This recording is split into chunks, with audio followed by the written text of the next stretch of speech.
Okay, so tonight we're going to talk about what we need to do to make a instant win game or sweepstakes game automation bots. The whole idea of this is to create an application that will submit to a sweepstakes over and over for you using an email list and preferably a proxy list that you have so they don't know your IP.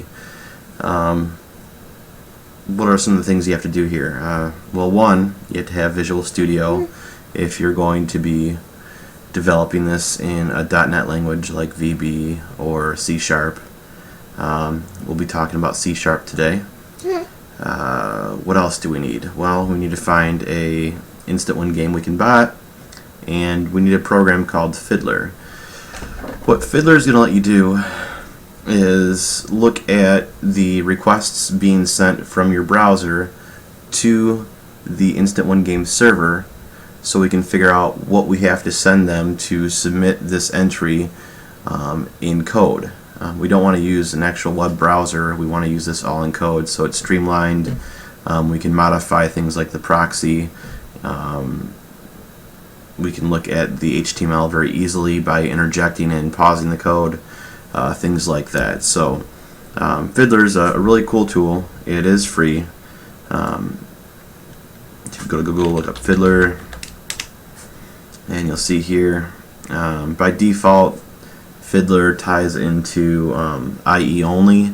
You can get add-ons for Firefox and things like that, but I pretty much stick to just IE for this kind of thing. So we'll go ahead and we'll say we download Fiddler. I get it installed, and we'll open her up. As you see here, Fiddler is it's got a whole bunch of tabs and stuff that we're really not going to worry about at this point, but we'll get her opened up. As you can see up here, you can turn on and off capture, and it captures any kind of traffic that would be seen by IE. So if you open up Internet Explorer, it opens up Yahoo, and if we just minimize that a little bit, you'll see it made some requests to Yahoo.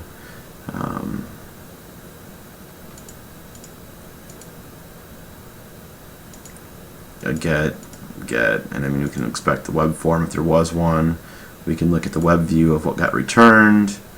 All kinds of cool little things here, but we'll only be focusing on what we really need to make a bot. So well, next what we need is some kind of promo to look at, and thankfully someone brought this one up. And what do we have here? Oh, it does not want to come up for me. Bastard. Try it again. Haha. There we go. So what is it? Super 48K giveaway. What are they giving away? Weekly prizes or some TVs,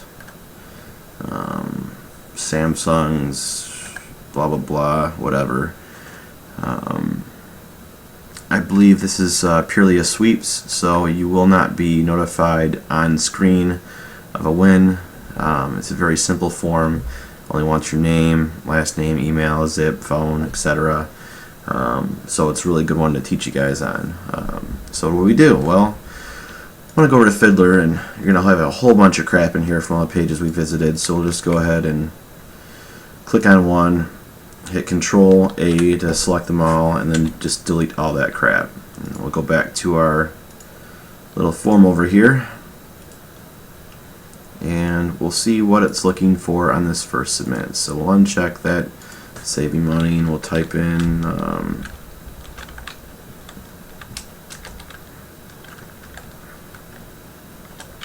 Jeff Dahmer, why not?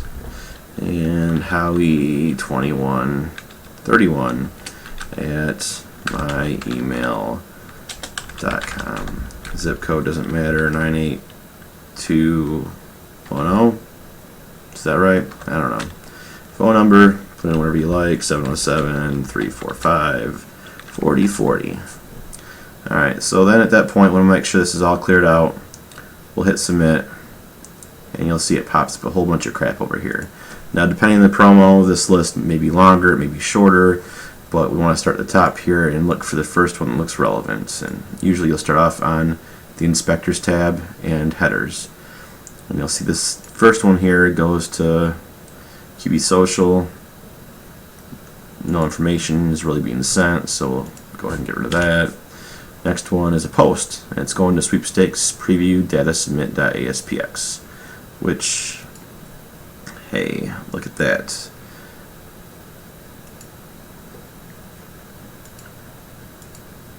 We go to web forms. We'll see all the information that we put in: Jeff, Dahmer, email, zip, phone. No. So these are the items that we're looking at when we want to submit. After that, it looks like it goes to another submission. Save shared data, which gets sent to some email address, and it's always the same. Honestly, I think it just notifies whoever the hell that is that a submission was made. So we're going to skip over that. We don't need that. And the last one here brings up the thank you page, which again, it's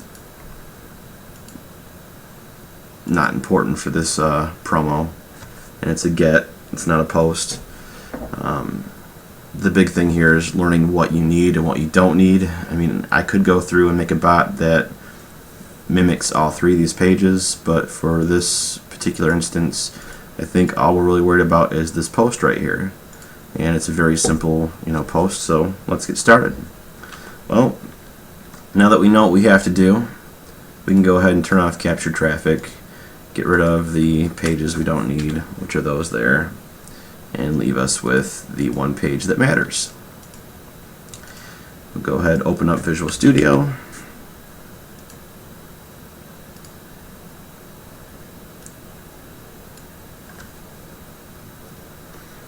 And for this one, like I said, we'll be working on C#.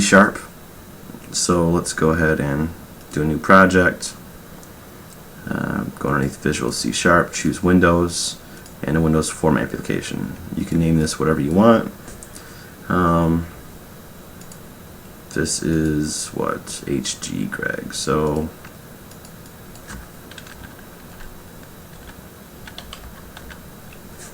HG Greg. Restart Steam. Awesome. And we'll just do that. It doesn't really matter what you name it. You can name it whatever you want.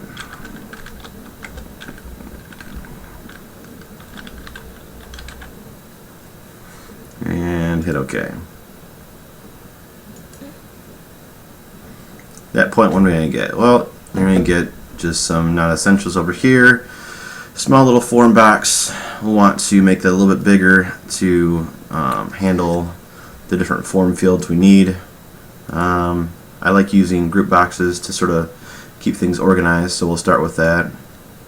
Throw that up there in the corner, and this will contain the form details needed to fill out the form. So we'll just name that form details.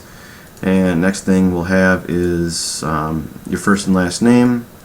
So we'll take a label, throw it on the page, and I like to go down to margins and set the margin anywhere from like 5 to 10. We'll do 8 this time for the top. And what that does is when you move this around, it's going to automatically put you 8 pixels away from the nearest object. So if we change this to 15, you'll see when I move it, that line is a lot farther down.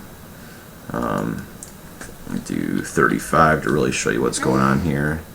And pow, it's way down here now. But in this case, 8's fine. So I'll bring it back up here and look for our text, which will be first name. Then we'll want a text box underneath that to contain that. Nice and neat. Make sure we name that text box something that we can use later on. So for text box, I use TB, and then capitalize first, capitalize name. And next to that, we'll want to put last name. So we can just copy that, copy both those, highlight them, hit Control C, then unclick them, hit Control V, bring them up. You could do this all manually too, really doesn't matter. doing that for the quickness of it. We'll change this first name to last name. Now the label is called label 2. We really don't need to change that since we're not really going to work with that in the code. But with the text box, we want to change this to TB last name, as we will be referencing that in the code. And take our box back over, make it nice and neat. Alright, so we have first name, last name. What else do we need here? Let's go back. Email, zip, phone. So email we can probably do last, so we'll just go ahead and put the zip in here next. Again, I could do label, text box, but if you copy it from here, it's going to keep the same properties, so that 8 pixel margin will be on this label as well. So if I click off that, come down here, you'll see margin still 8. Saves me some more time. This one's going to be for the zip, so we'll change this to zip code. Text box doesn't have to be that long. About there. And we'll want to do TB zip code. Or just zip, what the hell. Alright, then phone number. You know, some people, they like to split the area code and the actual phone number up into 2 pieces. That way the area code matches the zip code they're using, which isn't a bad idea. So we'll do that. We'll go ahead and get rid of that label. We'll just copy the zip code one again, like so. That way it keeps that spacer that I like so much. And we want to make sure this is 3 characters long, so what I usually do is just come into text area and type in like 909 for the area code. Make sure it fits. Take it back out. Change the label to phone number. Label it TB phone area. Look how I so take our little label here just to pretty it up some.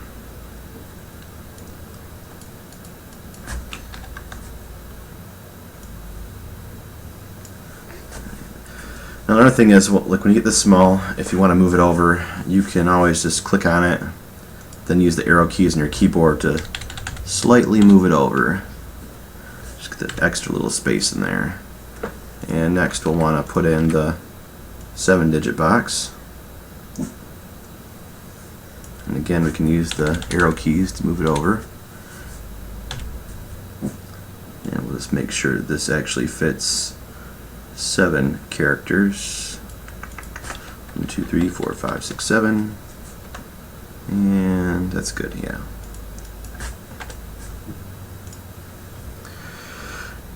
And lastly, for the information we need, I believe we just need first, last, zip. Yep, okay. So, email address. Copy the first name box again.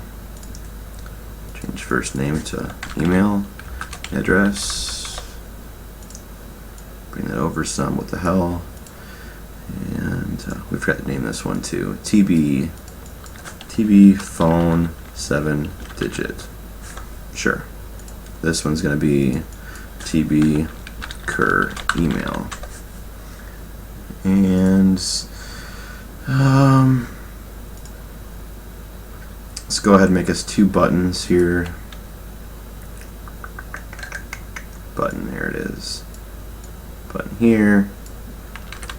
Copy it, paste it, button there, and this will be btn stop, btn start,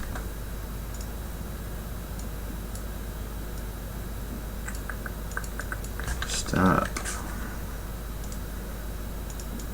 start, bring it up a little bit more. Alright, so there's the information form we need. Now that's great if we wanted to keep things static, and there's all kinds of ways you can go about, you know, randomizing things and doing stuff like that. We'll get into that a little bit later. But we do have some different areas here we want to fill out. One being, well, how are we going to add an email list and how are we going to add a proxy list? A lot of people use rich text boxes. I don't like those as much because when you copy and paste into a rich text box, if you say copy from an Excel formatted file, it copies over the box look. So I usually stick to just a text box and then make it a multi-line text box and go from there. I can show you the difference here, but actually let's take a quick break here. Alright, so we went ahead and got another drink here. Sorry about that. Oh, let's see here. Yeah, so text box over rich text box. Text box doesn't keep the formatting, so I tend to stick with that. Again, we want to give it some kind of visual appeal here, and we do need a email list and a proxy list, so we're going to go ahead and use tab control. Let's grab it from the toolbox, throw it into the page, get it nice and aligned here, and then space it out. There we go. That works. So tab page 1 will be our email list, and tab page 2 will be our proxy list. And what we do is we just take a text box, throw it into the email list tab, find multi-line for the text box, change that to true. You want to change the max length to something greater than that. Honestly, I don't know what the max length on a text box is, but just throw, like, you know, a couple 3s in front of it and it should be fine. Go ahead and look for the dock property and dock it to the email list so it fills that whole area up. And then we come over to proxy list, do the same thing, copy a text box in there, find multi-line, add a couple 3s to the max length. If you don't do that, if you don't add some characters or numerical value to the max length, what will happen is you'll copy and paste a text or an email list or a proxy list into the text box, and it'll truncate whatever's left that didn't fit within that max length parameter. Won't error out or anything, but you know, you'll think you'll put in a list of 10,000 and it'll only grab, you know, 5,000 if that. Again, we look for the dock parameter, change that so it fills the whole area up, and of course change the text box names. Text boxes being TB, proxy, list, and for the email we'll do TB email list. So we now have a place to copy and paste an email list and a proxy list. Once the list gets so long, you want to make sure you can scroll through it, so we'll also enable the vertical scroll bar. You could do horizontal too, but you really don't need it. You could even go as far as looking for the word wrap and telling it false so that it doesn't wrap along text line of text onto the next line. Just makes it look more elegant when you get into it later on if that box was too short.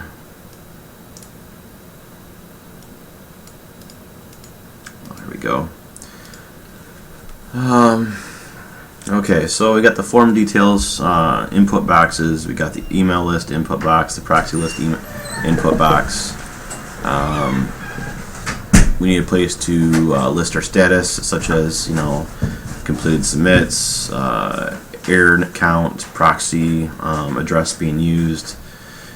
So we'll make another group box down here. This time will be pretty simple. Oh, we didn't like that one. We'll try it again. There. Moving on over. Boom.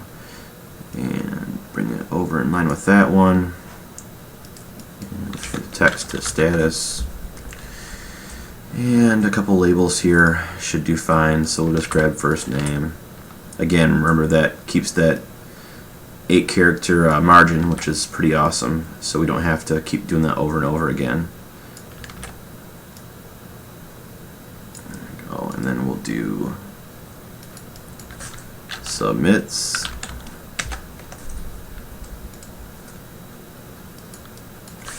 errors, proxy.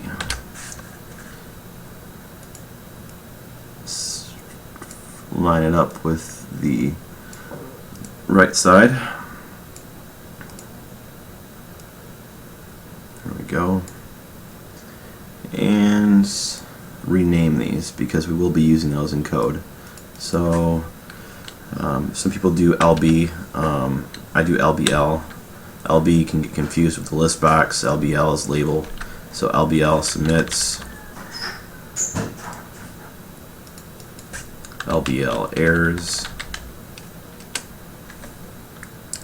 and LBL cur proxy.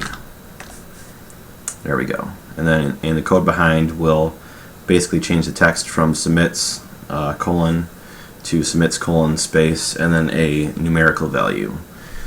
Same thing with errors, and then with proxy, of course, it's proxy colon space then the proxy address that we're going to use. So now that we have all that, that's honestly all you really need, but you may want to keep track of what's actually going on with your bot via text box, sort of like I have. Usually my bot's here in the lower right corner. So we'll go ahead and we'll add a text box there to support that. And we'll line that up with the line of the group box. Word wrap, want to turn off, of course. We'll make this multi-line and just sort of expand it out so it matches up with everything else. We do want to turn on the scroll bar vertical again, and then for an extra visual display here, we're going to change this to info so it gives it a peach color in the background, if that's what you want to call it there. And then we want to make sure it's read-only true. That way users can't type in it, they can copy and paste from it, and we can still type to it via the code behind, but it won't get cluttered up with non-essential text from a user. And I think as far as the design layout, that's pretty much it. I mean, you can go into changing the form name. I'll change this to, you know, Sample Bot. And then one other really cool trick here is after you start the bot up, you may notice when you tab through the things, it may not tab in the right order. Like when you tab, you may want it to go to stop instead of start first, so you can go out of that and go to edit, view, it's view,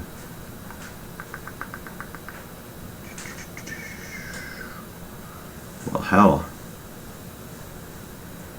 where'd it go?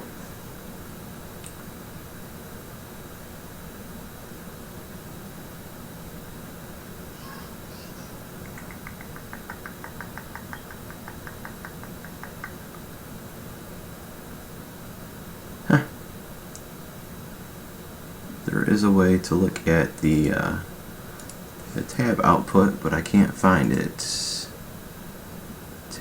Tab, toolboxes, toolbars, tab, there it is, tab order.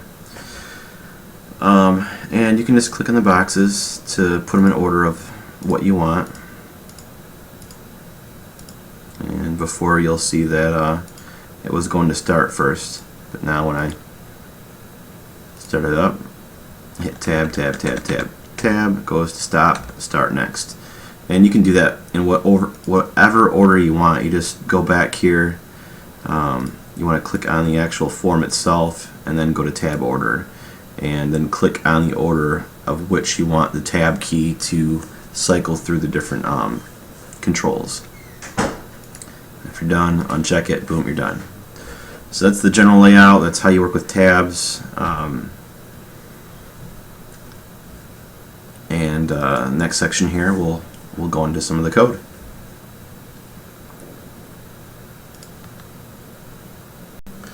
Alright, so we have our main layout here for the bot. Again, it's very generic, but we're not going to really delve into anything too complicated this time. It's just more of a quick rundown. One thing we didn't go over last time is the stop button here. Obviously, there's no real need to show it if the bot's not running, so we're going to set this to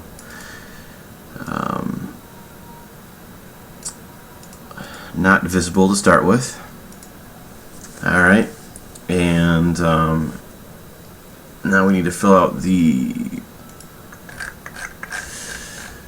functions for the stop and start buttons. So we'll go ahead and we'll just double click start, which will add in the function for the button start click event, and double click stop, which will add in the function for the stop click event, or the click event for the stop button. There are a couple things we need to add as far as global variables here. We want to keep track of if the bot is running or if we should stop it. So we'll just do a private bool stop bot equals false, and that's the default value.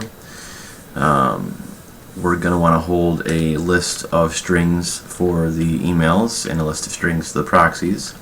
So we'll do private list string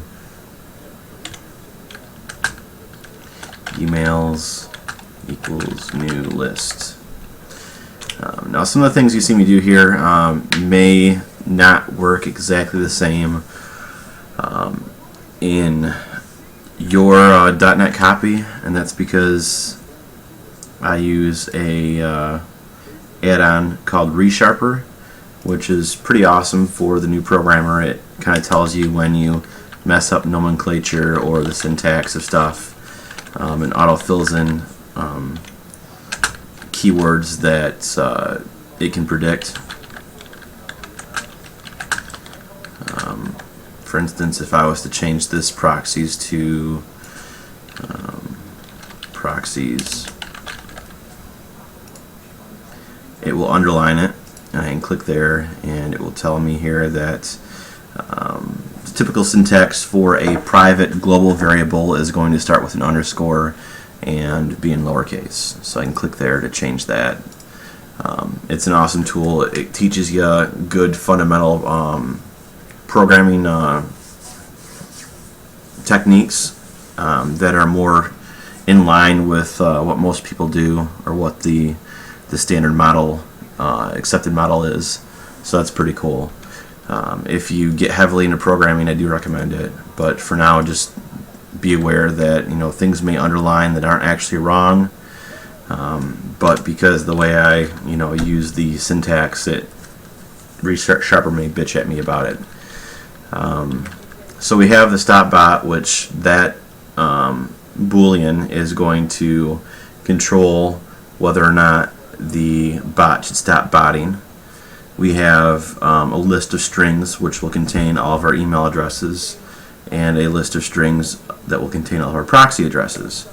The next thing we need to keep track of is a submit count and an error count. So we'll do a private int count submit, and it of course will start off at 0, and then private int count error, and that will start off at 0 as well. Alright, so for the start button click event, the first thing we want to do is make sure that the stop bot Boolean is set to false, because we don't want it to be set to true when we're just starting the bot. And then when we click it, we want to make sure that the stop button is visible. So if we do want to stop it, we can. Next thing we want to do is make sure that we have at least one email address and one proxy address in both of our lists. So we'll do a if tb email list dot lines dot count because we should only have one email address per line, is greater than 0, and also tb proxy list.lines.count is greater than 0. Then we want to go ahead and start botting, so we'll make a function called start botting. Simple enough. We do want to add in an else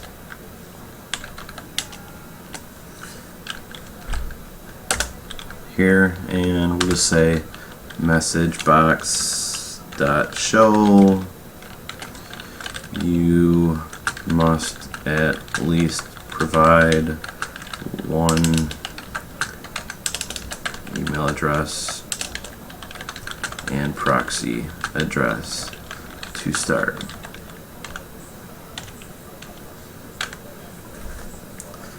And for those of you that are used to VB, of course, semicolon dictates the end of a command. You have to have the brackets almost in every function, or if-then statement, while statement, etc. It's just syntax, so get used to it. Alright, so we've got that, and we'll worry about start botting here in a second. We'll just come down to the stop click events, and when we stop the bot, we want to first make sure the stop button is no longer visible because we don't need it. Then we want to make sure the stop bot boolean is set to true, and we want to update the status box here, which I forgot to rename, so we'll rename that really quick here. TB status window. Good enough. Come back to the code, and after we click the stop button, we want to update the status window. Text equals whatever is currently in the status window, so we'll say it equals its status window's text plus environment new line, so it creates a new line, and we'll say stopping bot. That way it notifies in that text box that the bot is indeed stopping. You'll see that here, like I said, the blue underline, there's nothing wrong with this, but it's going to tell me that it's a localizable string, and the proper way of doing this is putting an @ symbol before it, so that it knows that you want that to be spit out exactly as it shows. Never had a problem with it not, but the proper way is putting the @ symbol there. It's not a big deal. You can do it either way. Alright, so after we add in stopping bots, we want to make sure this text box, the status window, is actually on the last line of text, because as we add text, of course, it's going to go past that scroll bar, and we want to make sure the scroll bar is actually at the very bottom. So we'll do text box status window, selection, start is equal to tb status window dot text, or text length, text dot length. We'll do that. So what that says is it's going to put the caret at the very end of however much text is in that box. And I want to say tb status window dot, and then we'll scroll to the actual caret itself, right? Yeah, there we go. One problem you might run into here is that if you run the bot for a really long time, the amount of text in that text box might go over the amount of text we allotted. We'll deal with that later on, but for now we're just going through the basics here. So we have the main event for the start button, we have the main event for the stop button, we have a couple global variables up here, and then we have this function that doesn't exist yet, start botting. So let's make that function, which that'll be private void start botting, and we'll want to go ahead and when the bot first starts botting, we'll want to reset the counters, which the counters are the error count and the submit count. So we'll do count errors equals 0 and count submit equals 0. And then we'll want to reset the status window, so anything that was in there before will be removed.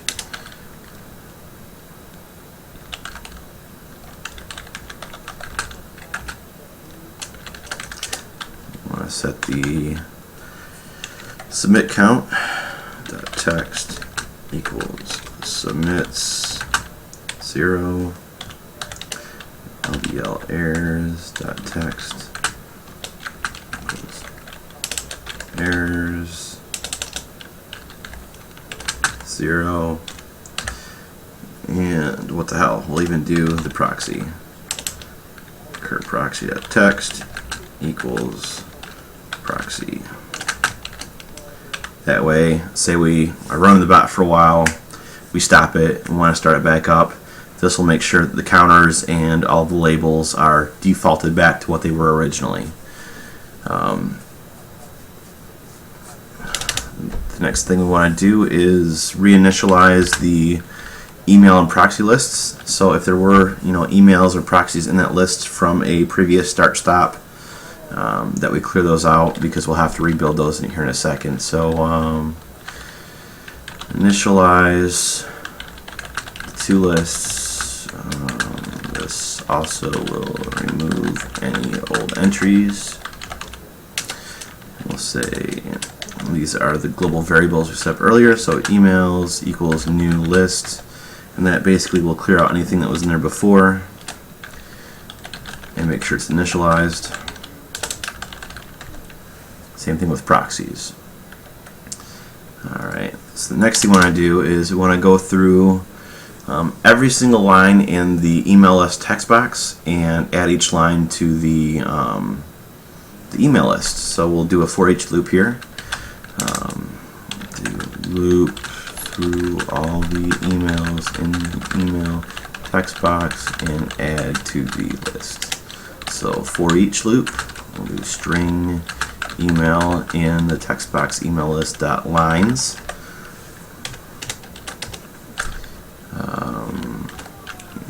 Drink here.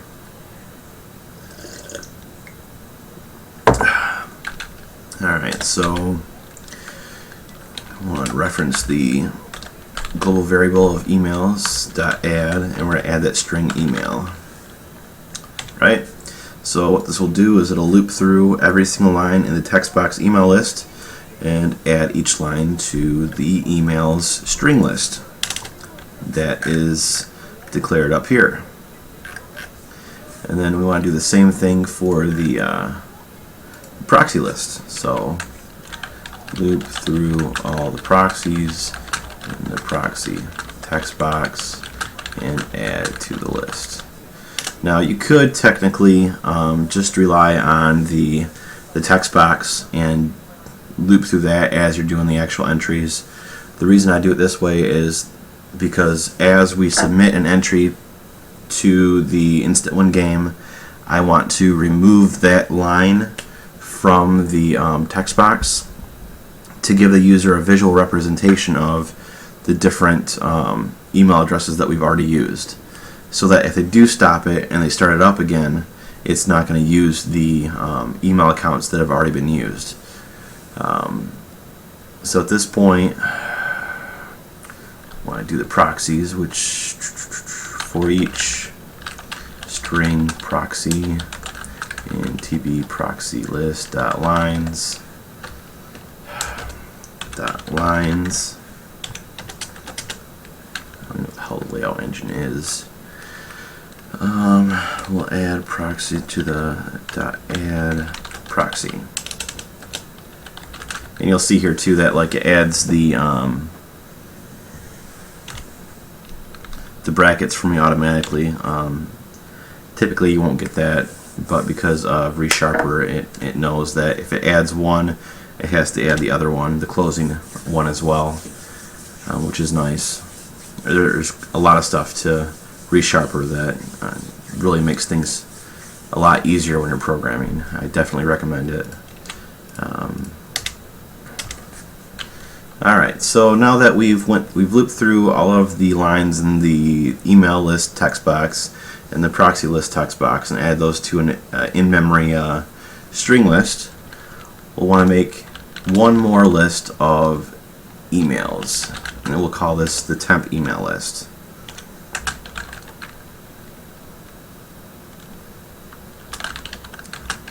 Now the reason we do this is because as we remove emails from the list, if we're looping through it, it won't let you loop through an email list and remove entries from that list as you're looping through it. And this is important because we want to update the text box email list with the current list of emails that haven't been used. So we have to add that second list here. You'll see how this works out in a second. So next we want to do for each. Don't pay any attention to that. For each string, say for each string email in our email list, which is the underscore emails,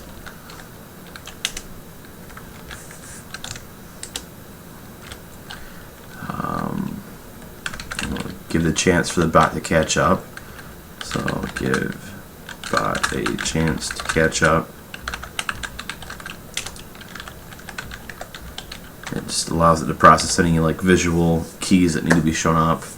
This isn't needed. It's not recommended in most cases, but because we're not doing threading and all that, jazz, we'll want to make sure it gives the bot a chance to process any current actions that need to be processed, such as you pressing the stop button, things like that. Then we'll want to make sure the stop bot flag is not true. And if it is true, break out of this for loop.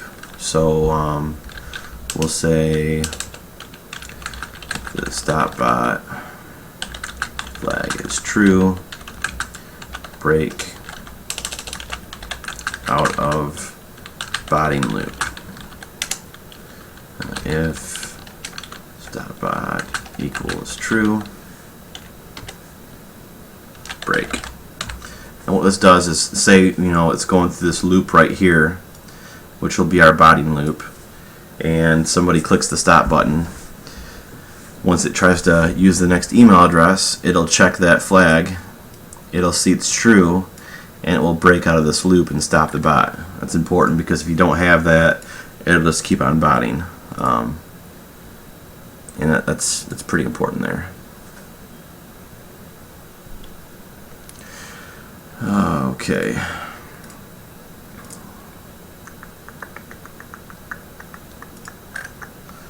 What to do.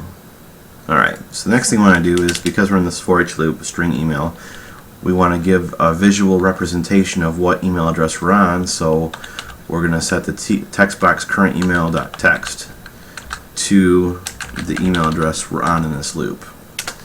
And then we want to get a proxy address from the proxy list.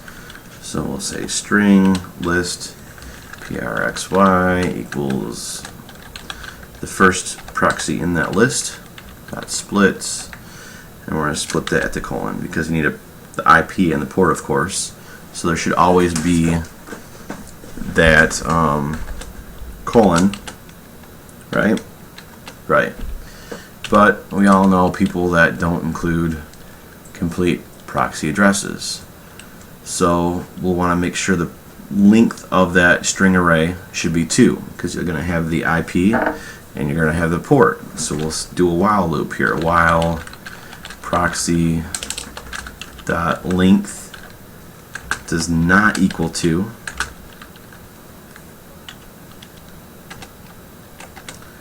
we want to remove that top one, because that's what we're on, is the 0. And then we'll want to do tb proxy list dot text is equal to what's ever left in the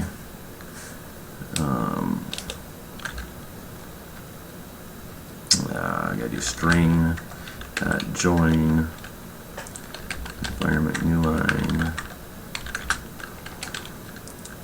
proxies.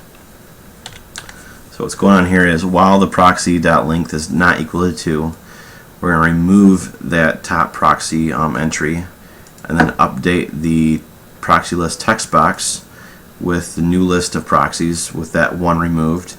And then for each one in the entry, we'll put an environment new line in between, which makes us get that nice list again. After which, we want to try the next proxy in the list. So proxy equals proxies 0, because we're back to the top one again. Once you remove 0, what was 1 is now 0. So boom. And then it will check it again. Is that proxy list 2? If not, keeps doing it over and over again until it finally hits one that has the proper syntax, which would be IP:port. At that point, we can go ahead and say string proxy IP is equal to prxy dot trim. We use trim here to make sure that there's no leading or trailing spaces that may have got entered. We don't need the spaces, we just need the string between. And then we do string proxy port, which of course is the second part of that array dot trim. And after we've gotten the proxy IP and port to use, we'll go ahead and we'll remove that proxy from the list because we don't need it anymore. Even if it works, it doesn't work, whatever, we're not going to use it again. And then we'll update the proxy list again. Text is equal to string.join. And you'll see here it's string separator is the first part, and then the values you want to put in there. So we'll do join. The separator we want between each value is an environment new line, and the values we want it to pull from is proxies. And then after that, we'll want to have it submit the entries. Submit entry, and we'll need to pass it the proxy IP and the proxy port. Everything else is on the main form.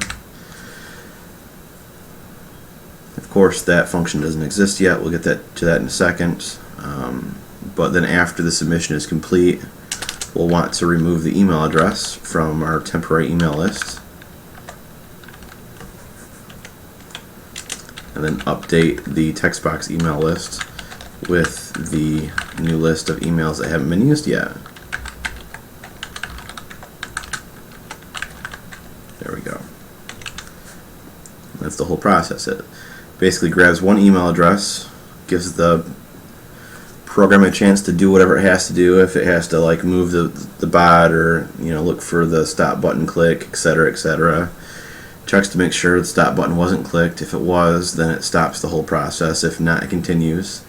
Updates the current email text box with the email address of the one that's currently in the loop.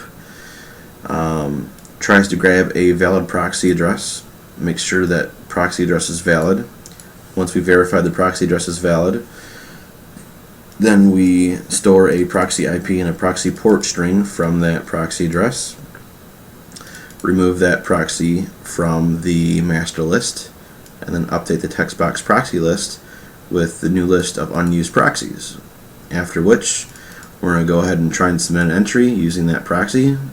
And after that submission is complete, no matter what happens, we want it to remove this email address from the temp email, which is the 01, and then update the list. So if we stop the bot, we still have a list of valid email addresses to use. So the next step here would be to create the submit entry function. So we'll do private void submit entry, and we pass the string of the proxy IP, string of the proxy port. There we go. And this is where the fun gets underway. This goes back to the whole Fiddler layout of all the information we need to pass to this bot. Fortunately enough, the bot doesn't really require us to look at the response. It just requires that we post this information to the web server. So the first thing we want to do is we want to set a timeout. So when we go to post, if the post takes longer than this, it just moves on and does whatever. Timeout. You can do this in the form, but we're going to hard code it. We'll say that the timeout's going to be 15 seconds.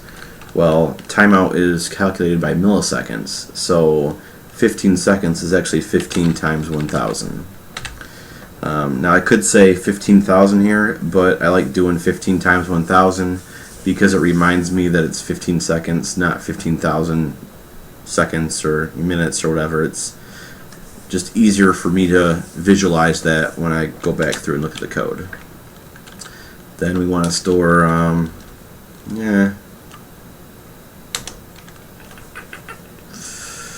what we need here. So the next thing we need to do is set up the web request. So create web request. This is going to be an HTTP web request. We'll call it rec equals request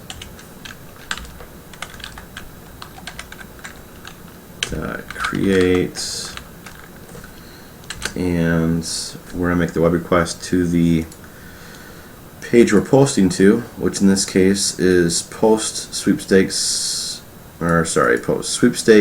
preview data submit.aspx, right? And it's posting to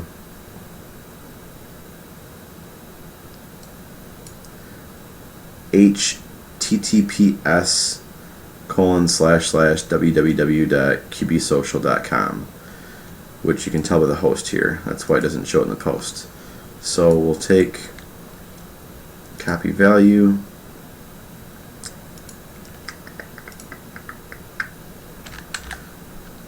get rid of this ending section, add in the post value, which is this.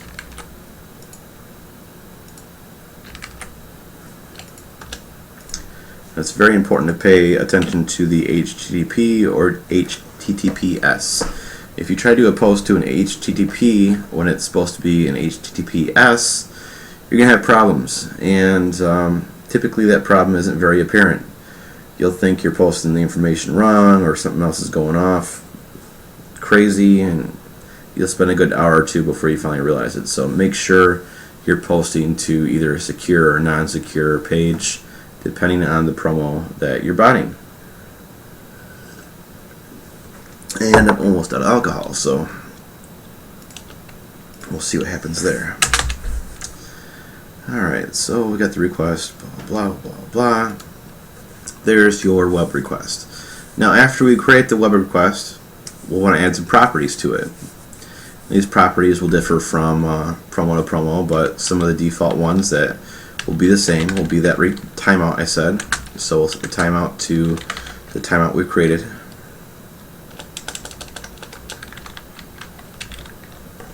Just make sure if it goes over that many seconds that it just kills it and continues on. We don't want it sitting there for fucking 5 minutes, excuse my language, waiting for response. And then we can also do a request read-write timeout, which typically you don't need, but we're going to add it in anyhow, as it doesn't hurt anything. Then at that point, we'll want to know what kind of method we're using. Method. Go back to this, and it's going to be a post method. So we want to use post, not get, post. And that'll differ between promo to promo, page to page, etc. But here we'll use post.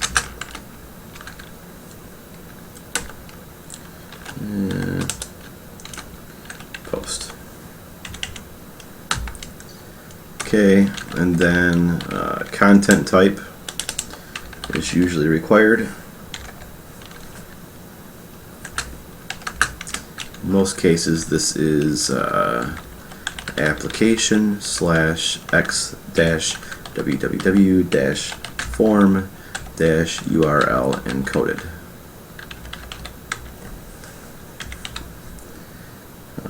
You can go here and look at the content type they have here, and you'll see it's there, just what I entered. And then accept, which again is accept star dash star or star slash star, sorry. So star star slash star, and the user agent. Now what the user agent does is it tells the server what browser you were using when you did this request. So this can vary depending on what browser you use, or you can set it to a static one. I typically have about 6 or 7 different user agents I use, and I have it rotate through that kind of stuff. But for something this simple, you can use any user agent you want. In this case, we'll just go ahead, we'll copy what we have here for a value. So you find the user agent, you right click, choose copy value only. We can come back to the tutorial and just pop that right in there, right? So whenever it does the request, it's going to look like Mozilla slash 5.0 compatible blah blah blah. There we go. Which in this case was actually IE some freaking model, I don't know. Don't know why it pops up as Mozilla, but it does. And then we want to check out the refer. This tells the server, who referred them to this link that you're going to. Typically, it's okay to just copy whatever value is in the Fiddler results, and then, of course, the host. Sometimes you don't need the refer or the host. Most times I try to include it. Unless I'm having issues, then I play around to see if it works or not. It's hit or miss. Some require it, some don't. Some you can just leave it out. If you do add it, it screws it up. I don't know. Alright, so that right there is pretty typical of what you need to send them as far as the HTTP web request values. It can change depending on what you're doing, but that's the gist of it right there. And there's a host of different things you can add in. And again, some you do have to play with. Some will work with that. Except encoding is required in some. It's not in this one. Just keep that in mind. Alright, so after that we want to, what do we want to do? Let's deal with the proxy. Alright, so at this point we've got the request and all the values it needs to actually send the request through. But there is another value called proxy. And this right here will set the proxy IP to use when making this request. And that's important because, who wants to show them their real IP? And there's ways around this other than using proxies. You can use a VPN, things of that nature, but this really simplifies the process. So what we'll do is, the first thing we want to do is update the proxy IP and proxy ports are not blank. Use the proxy. We'll want to update the label of the proxy, right? So lbl cur proxy.text is equal to proxy. We'll just clear out whatever was there to begin with. And now we'll say if the proxy IP does not dot string dot is null or empty. There we go. Proxy IP. And the proxy port, string dot proxy string dot is null or empty proxy port. So basically this is saying as long as the proxy IP string and the proxy port string are not null or empty, we're going to do whatever in this bracket here. And the first thing we want to do is we want to update the status window. Say status.window.text equals whatever is currently there. So text plus we'll add a new line plus, and we'll say using proxy proxy IP plus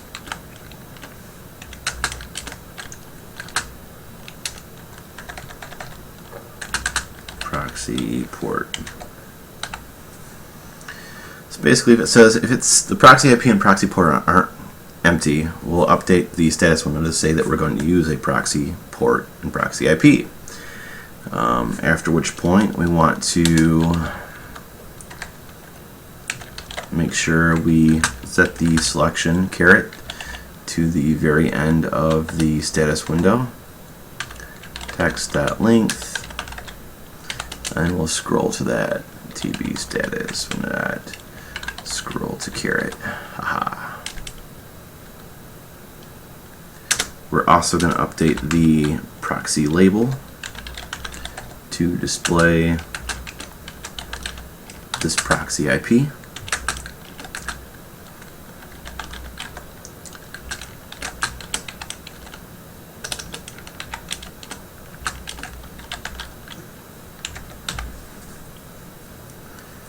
There we go. And then we'll go ahead and give the bot a chance to process all this as far as visually. Give it a second to unfreeze and display all this information. Again, application.doEvents isn't needed if you're doing threading, but that's a whole different subject that we'll get into later on in some other video. So at this point, we have all the information we need to set the proxy of this HTTP web request. So we'll do request.proxy is equal to a new web proxy, and it wants to know the URI address, which is the proxy IP,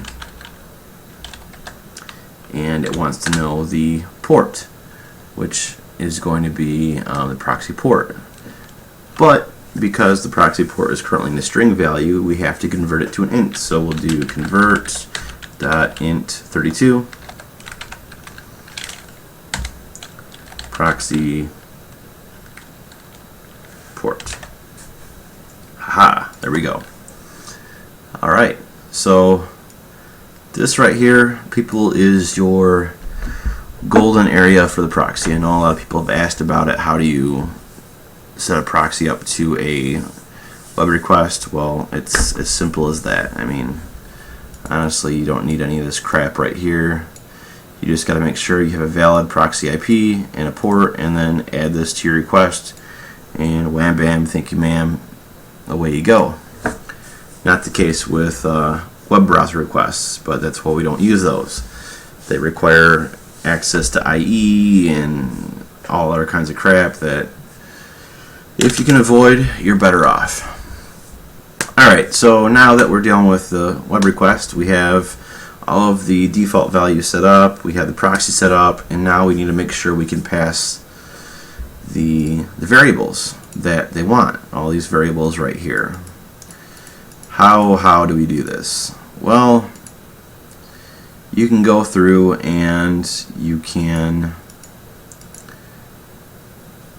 build it out yourself into a string like this, which works, but it's not the most elegant way to do it. It's really hard to read, debug, etc., etc.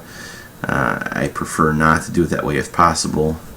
So we're going to work with something called name value collections.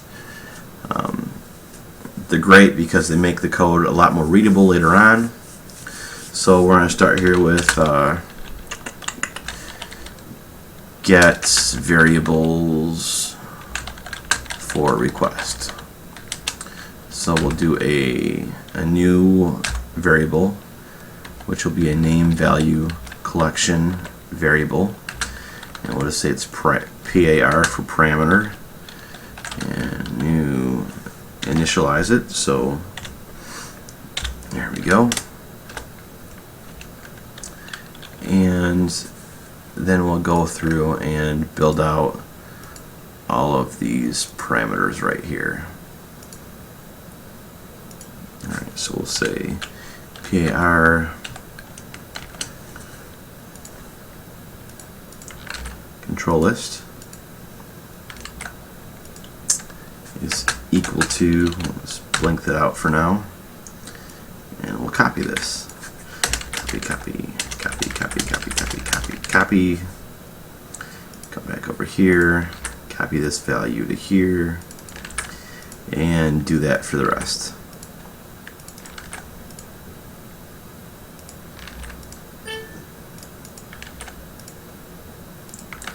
Now, while I'm doing this, there's one other thing to keep in mind. Doing it this way or doing it via just a string value, as I showed you a second ago, whenever you deal with any kind of like special character, you have to make sure that you encode it so that it's web compliant, because if you add like certain slashes, @ symbols, crap like that, like a plus, a slash, and an equal, I think are the three major ones here. If you add those to a string or they're in a string, it'll jack things up. It's because the web server doesn't know how to interpret that. They're actually considered special characters, so you have to use the HTML equivalent of those characters to make sure they don't get read wrong. We'll go over that here in a second. Am I drunk enough yet? In fact, I am not. Let me get another drink. I'll be right back. Alright, we're back. Shit. Oh yeah, so encoding. You want to make sure that you encode whatever text you're going to send to it. So in this case, anything we put in these values here, we want to make sure that's encoded. I mean, technically, you only have to encode it if it includes one of those special characters, but get in the habits of encoding no matter what. It'll save you hassle later on. So we're going to make a function. It's going to return a string, and we're just going to call it encode. And we'll say string str. This function will do is it's going to make sure that if the string is not null, str does not equal null. In fact, you can do if string dot is null or empty, str. If not,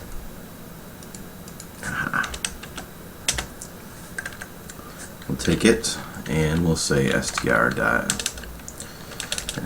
equals str dot replace, and we'll replace any instance of a plus symbol with the HTML equivalent, which is %2b. str equals str replace every instance of a /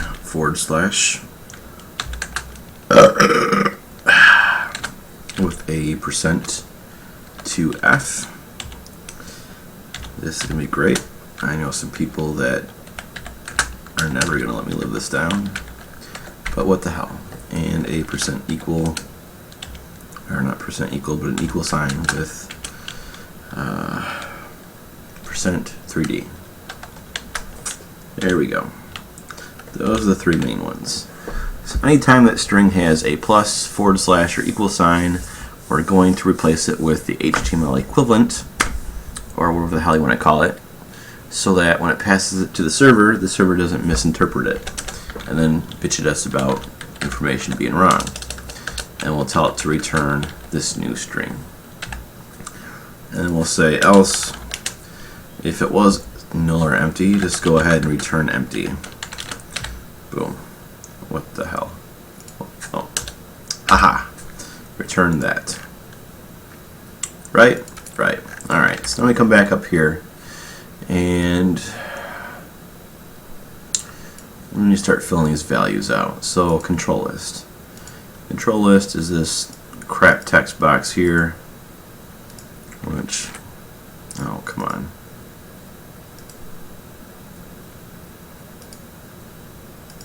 Control list, yep, okay, text. So copy the value there. This doesn't change, so we'll do that. And like I said, there's nothing here that really requires the encode, but I'm going to include it anyhow, just to get in the habit of including it. There we go, encode. Next one is the campaign application ID, which is 232.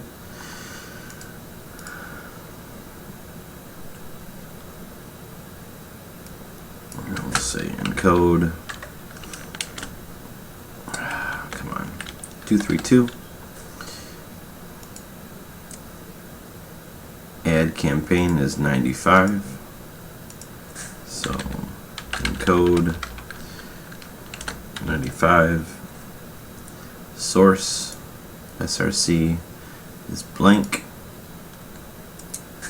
And even the blank ones I'm going to do the encode on, because get in the habit, it will save you tons of time later on. And then 2371 is the first name, so we'll do encode tb first name dot text. This one's probably going to be last name, so encode tb last name dot text. And it was 7172. 717. Come on, really? 7172 last name. 73 is a zip. 74 is the phone number. 73 is 36. What the hell? 364 is the email address. Okay. Code tb email list dot text. tb cur email dot text. There we go. 73. 73 is the zip. So encode tb zip dot text. Again, almost all of these don't require this encoding, but I'm including it just in case. Now 74 is different because it's our phone number, but as I had before, we have the area code and the rest of the phone are split up. And the result here wants it all together. So we're just going to go ahead and do encode tb phone area dot text plus tb phone 7-digit dot text, and just combine them together. And then checkbox is just a no. It's basically telling them no, you don't want any more spam email. Leave me the hell alone. That's it. There's all of your name value collections that you need to include with the post. That's great. Well, how do you get that translated into the post data, right? So the next thing we're going to do is we're going to build that string out. You know how I told you could just do it via a string yourself and not go through all this crap? Well, we still have to build it out, but at least now if you have to modify it, it's all right here and really easy to modify. So we'll do post data equals blank value, not date data, thank you. And then we're going to go through the parameter values. We'll make sure that if par is not null. I'm going to loop through each one, so for each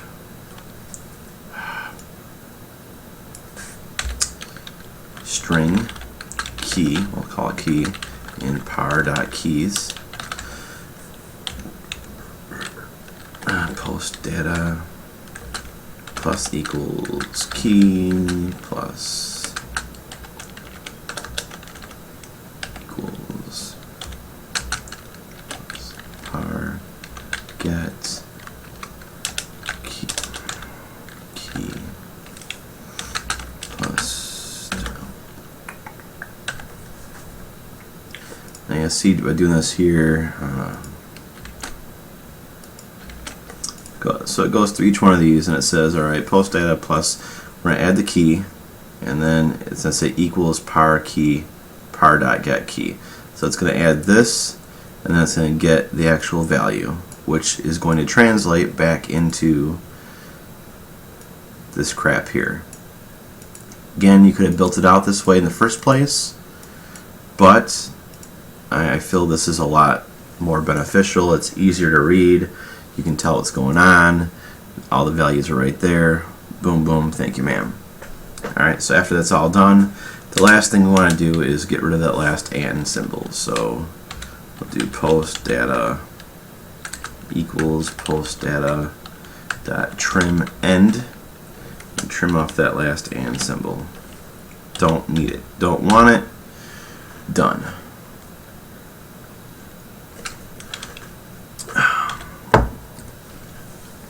What next? Next, we have to see how long the request data we're sending, because if you come back here, you'll see when you send a post data request, it wants to know the content length. So we have to figure out a way to provide that content length to the server. So we're going to do a byte array. We'll call it request data.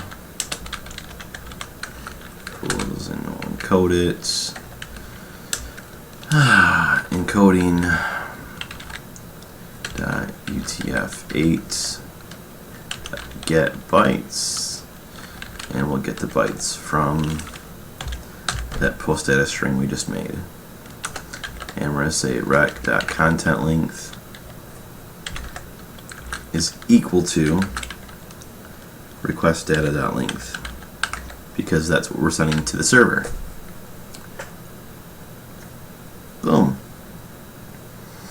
Now all we have to do is start the whole process of getting the request string and sending the data and getting the response. So we'll do a try.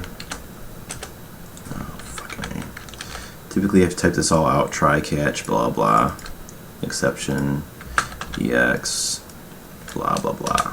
Okay, so try. That's part of reCAPTCHA doing it all for me. Thank you. Alright, so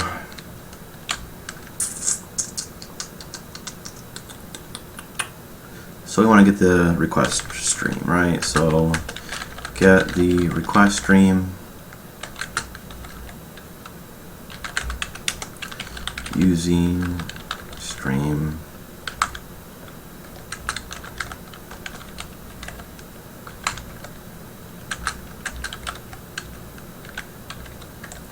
the reason I use a using function here is so anything inside of these brackets have access to the data stream. Once you get outside this bracket, it automatically closes that connection out, so I don't have to worry about memory leaks and crap like that. It's all handled internally. It's a lot sleeker, not as much code. Get used to using the using nomenclature, syntax, whatever the hell you want to call it at this point, because I don't care. So we're going to do write data to the request stream. Data stream write, and we're going to write that byte array we created which is the request data, and we're going to say the offset is 0 because there's nothing before it, and then we're going to say the length of it is the request data dot length. So we want to send all of the request data to the data stream starting at 0 and all the way through. Very important. So this right here writes to the data stream, at which point we're going to need something to hold the response in the server. So response equals nothing right now, and now we want to get the response. Get the response.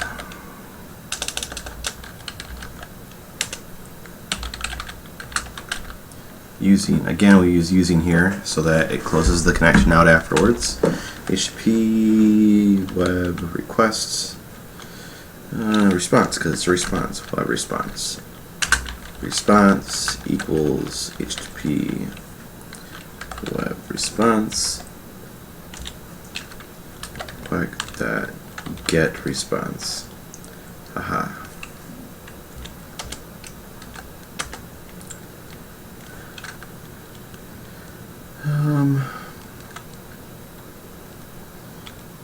And then we want to get the response stream. So using stream data stream, we'll name it, equals response dot get response stream.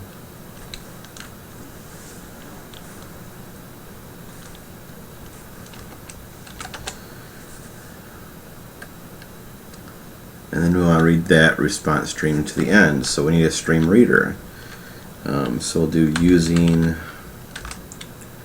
stream reader SR equals new stream reader response dot get response stream.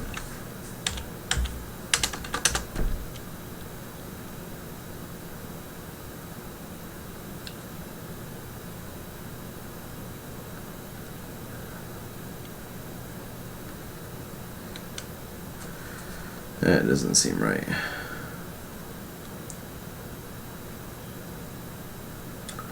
That's right. Okay, so response equals sr dot read to end. So there we go.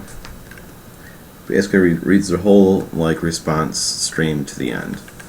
At which point we can now check to see what is in the response.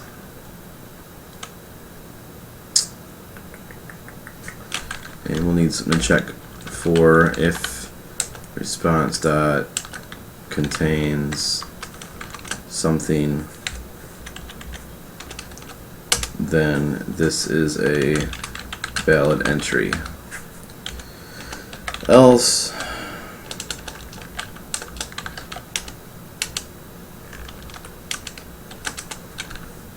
something went wrong. Then any exceptions or errors we catch, we want to add it to the error count.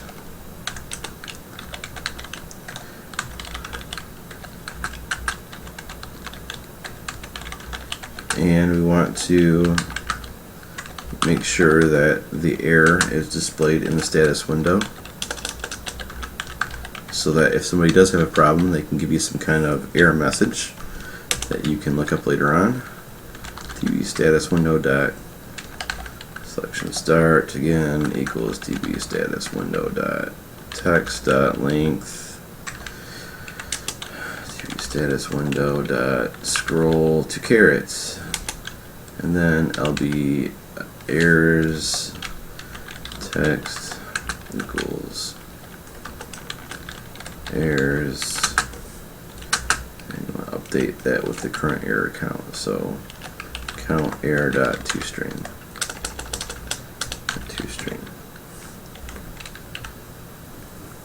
Now we still have to look at the valid entry and the something went wrong, right? So if we come back here, remember how before it went to some other random page? We'll want to find something on that random page to look for to make sure that entry was valid.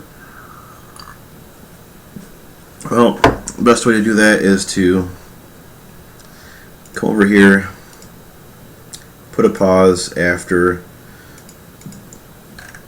you actually hit the request stream, and look at what is in the RESP string value. So we'll start it up. We'll say this is Bill Wapner 90210. What the hell? 704-550-553-1385. And then we'll want to add an email list to this. And then we'll add a proxy list.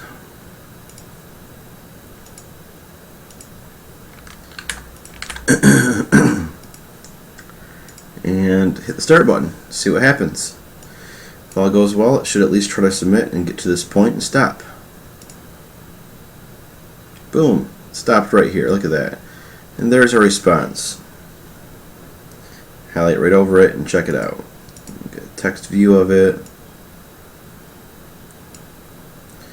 And by running the promo earlier, I know if the response starts with the 1, it's submitted successfully.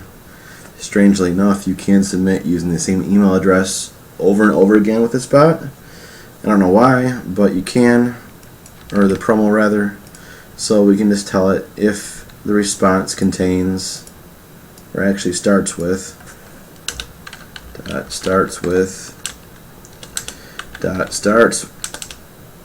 I can't fucking spell, 1, then we know this is a valid entry. And if that's the case, we want to go ahead and update the status window and say tb status window dot text plus environment dot newline equals or plus entry for tb current email dot text plus submitted. So this will add the text to the status window saying that entry for the email address submitted. Very short, simple. We'll make sure that we set the selection start to the length of the text box. And we scroll that caret. Again, an issue you might have is that after a while, after somebody submits, the text box may become too full. We can go over that later on. But it's 3 a.m. I'm trying to get to bed here. So we'll add a submit counter. Basically, when we do underscore count submit plus plus, it takes whatever this value is and adds 1 to it. And then we'll update the label of submits to display this new counter value.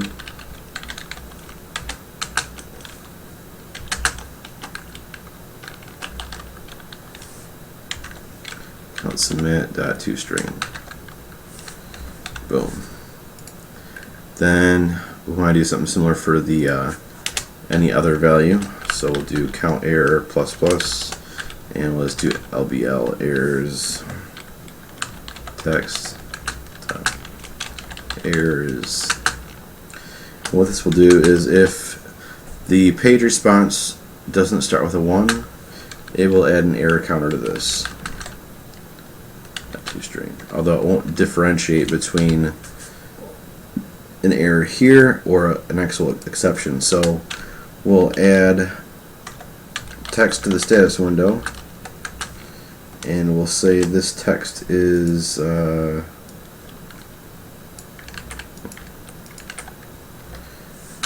plus unknown error. That way we know this is an unknown error, and we should probably check this code. So we can take this off, put a stopper here in case it ever hits it, and then we'll do the same thing with the whole selection start text dot length. And there's ways of adding functions so that we don't have to retype this same code over and over again, but for the simplicity of things and keeping the functions down to a minimum, we're just going to type it in over and over again so you guys don't have to. And that way you guys don't have to worry about dealing with one more function for now. We'll get back to that later on.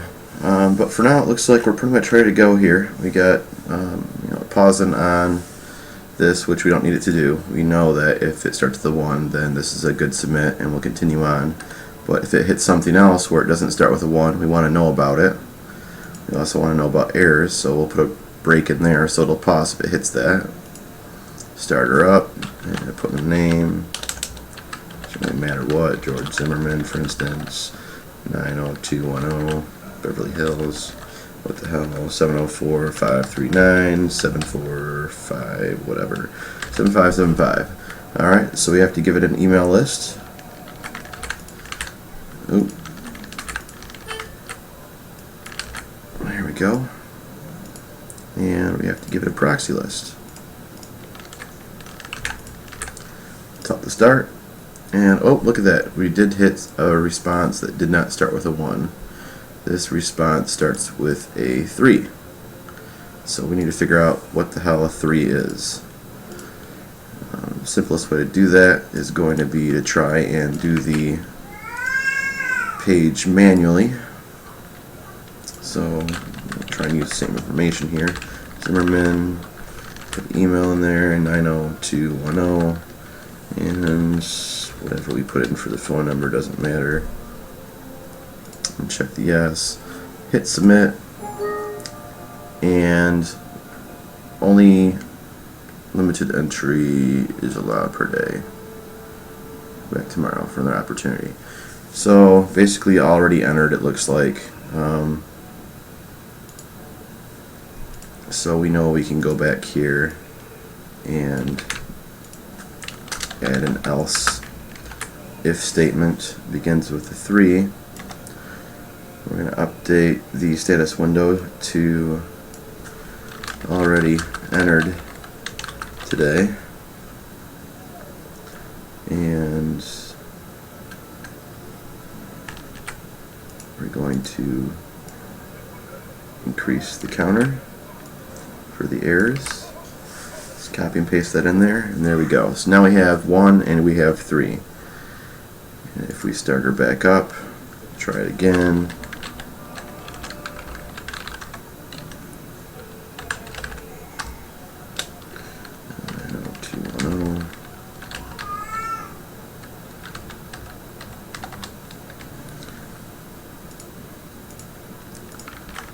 Email list back in, proxy list back in, and you can have it save these lists in between open and closing, but that's something we'll do later on here. Hit start, and you'll see an error. Now it says I already entered today. It's doing it over and over again, so something's definitely wrong. Hit stop. What do we do wrong? Well, I don't see it listing the IP address we're using for the proxy. So my guess is that the proxy isn't working, because if you come back up here, you'll see that when it uses a proxy, it's going to put the proxy address in the status box as well as update the label. And what does it say here? If string is null or empty. So this should actually be if not string is null or empty, and this should be not string is null or empty. So as long as they're not null or empty, we're going to go ahead and do this. And that was the problem. It wasn't using the proxy list. So I bet you if we come back in here now, after we put the exclamation point in front of it, which of course in C# is the not symbol, we'll start her back up, put the name in there, zip code,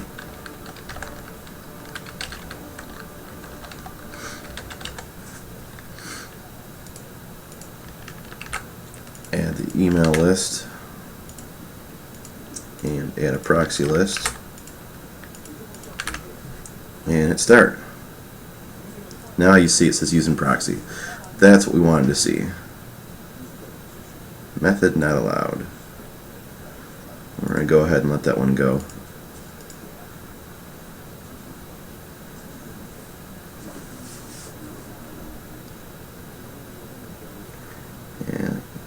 The reason you're getting a lot of these errors here is that you know, some of these proxies, of course, aren't valid, and they return strange errors at times. Maybe the proxy we have doesn't support HTTPS, so it's going to give that error of method not allowed, but we'll just go ahead and let it go. But as you can see here, it is doing submits at this point. You may want to look for those errors and sort of filter those out to give a more user-friendly error explanation, such as instead of method not allowed, maybe we'd change that to proxy does not support HTTPS. In fact, you can probably stop this and we'll add that just to give you an idea of the status window here. So we'll say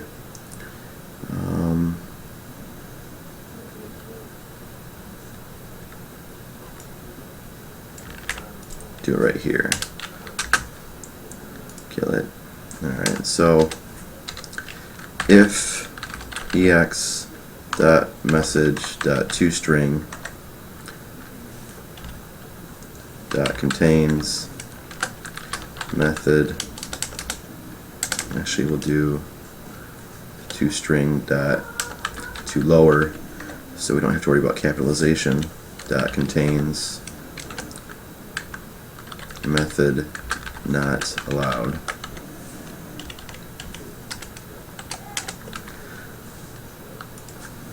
Else this. So we'll take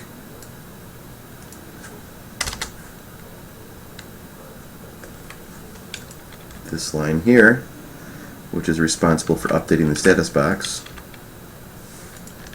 and we'll just do this.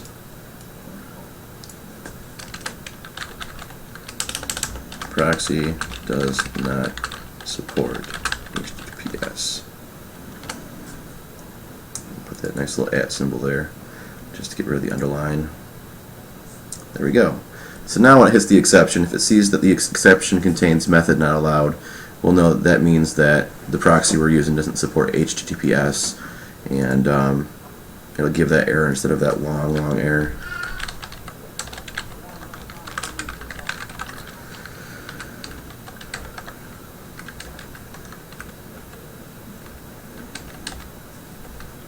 Again, add the proxy list, emails, email list, and hit start. And you'll see now it says proxy does not support HTTPS instead of that really cryptic message.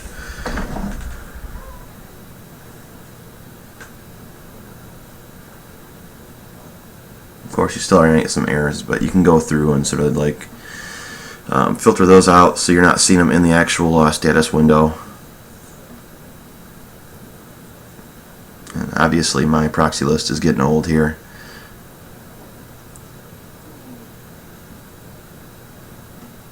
But that's pretty much all there is to it. I mean, this is a very static bot. Most promos you bought, of course, aren't going to let you use the same phone number over and over again. You'll want to randomize the first name, maybe the last name, randomize the phone number, and other non-sequential information, maybe your birth date, things like that. And we'll cover that here in the next section. But at this point, we have a functioning bot. Congratulations. Thanks for watching, and look for my next post here on how to randomize both the first name and the phone number. And for that we'll use a little DLL I made called Bot Tools that'll sort of simplify the process for all you guys.